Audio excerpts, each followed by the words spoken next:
आज आपण पाहूया सामाजिक कार्यकर्ते व राजकीय विश्लेषक डॉक्टर रवींद्र जाधव यांनी या विषयावर जी चर्चा घडवून आणली आहे ती. मोर्चा निघण्याच्या पार्श्वभूमीवर दोन्ही ठाकरे बंधू एकत्र येत आहेत. राजकारणातील संभाव्य बदलांचे विश्लेषण. महाराष्ट्राच्या राजकारणात ठाकरे हे नाव म्हणजे एक शक्ती, एक भावना आणि एक अस्मिता. बाळासाहेब ठाकरेंनी शिवसेनेच्या माध्यमातून मराठी मनात एक विशेष स्थान निर्माण केलं. त्यांच्या जाण्यानंतर शिवसेनेची सूत्र उद्धव ठाकरे यांनी सांभाळली. तर दुसरीकडे राज ठाकरे यांनी आपली स्वतंत्र ओळख निर्माण करत महाराष्ट्र नवनिर्माण सेनेची स्थापना केली. गेली 2 दशके हे दोघं वेगवेगळ्या राजकीय वाटांवर चालले. मात्र सध्या वाढती राजकीय अस्थिरता, मराठी अस्मिता आणि हिंदुत्व यांवर होणारा डाव या पार्श्वभूमीवर ठाकरे बंधू पुन्हा एकत्र येण्याच्या शक्यता उभ्या राहिल्या आहेत. हे एकत्र येणे केवळ 2 नेत्यांचं नाही, तर ते मराठी जनतेच्या भावना, शिवसैनिकांची अस्मिता आणि महाराष्ट्राच्या राजकीय भविष्याशी निगडीत आहे. त्यामुळे या संभाव्य समीकरणाचे राजकीय अर्थ, परिणाम आणि आव्हाने समजून घेणं गरजेचं आहे. एकत्र येण्याची पार्श्वभूमी. शिवसेनेत फूट पडून एकनाथ शिंदे यांनी स्वतंत्र गट तयार केला आणि भाजपसोबत सरकार स्थापलं. यामुळे उद्धव ठाकरे यांच्यावर मोठा राजकीय आघात झाला. दुसरीकडे मनसेने एकाकीपणे संघर्ष करत काही प्रमाणात जनाधार मिळवला, पण अपेक्षित राजकीय यश मात्र अजून दूर आहे. आज मराठी माणूस राजकीयदृष्ट्या दिशाहीन वाटतोय. त्याला निष्ठावंत, आक्रमक पण समजूतदार नेतृत्व हवाय, जे केवळ सत्तेसाठी नाही तर अस्मितेसाठी लढेल. याच कारणामुळे ठाकरे बंधूंच्या एकत्र येण्याच्या शक्यतेकडे जनतेचं लक्ष लागून आहे. संभाव्य राजकीय परिणाम. 1. मराठी मतांचे एकत्रीकरण. उद्धव आणि राज यांनी वेगवेगळ्या वाटा घेतल्यानंतर मराठी मतांचे तुकडे तुकडे होणं सुरू झालं. काही मतं भाजपकडे वळली, काही काँग्रेस राष्ट्रवादीकडे.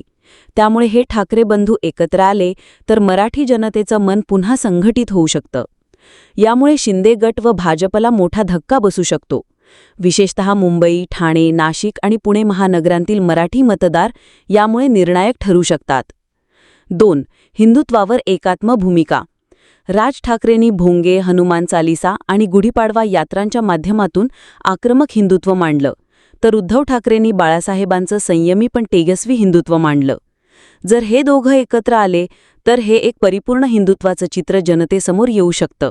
न फक्त घोषणांमध्ये, न फक्त मंदिरांमध्ये, तर रस्त्यावर आणि धोरणांमध्येही.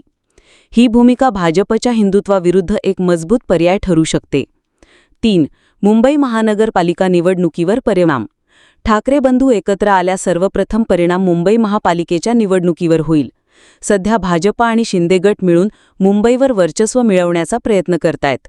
पण जर मराठी मन पुन्हा ठाकरे गटाभोवती एकत्र झालं तर शिवसेना मनसे युतीला स्पष्ट संधी मिळू शकते. 4. नव्या राजकीय समीकरणांची सुरुवात. या युतीमुळे महाराष्ट्रात तिसरा मजबूत पर्याय उभा राहू शकतो, जो न फक्त भाजप विरोधी असेल तर काँग्रेस राष्ट्रवादीच्या पारंपरिक धोरणांपासूनही वेगळा असेल. हा गट मराठी अस्मिता, हिंदुत्व, स्थानिक प्रश्न, भ्रष्टाचार विरोधी धोरणे आणि नव्या पिढीच्या आकांक्षांना सामावून घेणारा असू शकतो. संभाव्य अडखळे वा आव्हाने. नेतृत्वाचं केंद्र कोणी असेल? उद्धव आणि राज यांपैकी कोण प्रमुख नेते असतील हे मोठं राजकीय आणि वैयक्तिक प्रश्नचिन्ह असू शकतं. कार्यकर्त्यांमध्ये संघर्ष. दोघांच्याही पक्षांमध्ये स्वतंत्र ओळखीचे कार्यकर्ते आहेत. त्यांनी एकत्र काम करण्याची मानसिकता आणि भूमिकेची गरज भासेल. विचारधारांची समांतरता. गेल्या काही वर्षात दोघांचा विचारसरणीत स्पष्ट फरक पडले आहेत, त्या दूर करणं आवश्यक आहे. माध्यमांचा आणि विरोधकांचा दबाव.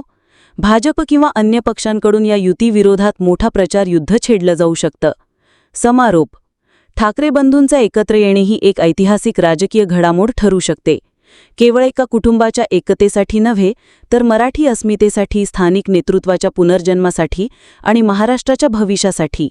ही एक संधी आहे, जी जर खऱ्या अर्थाने स्वीकारली गेली तर महाराष्ट्रात राजकीय भूचाल घडवू शकते. पण ही एकता भावनिक नव्हे, तर धोरणात्मक आणि दीर्घकालीन असेल तरच तिचं खऱ्या अर्थाने सार्थक होईल.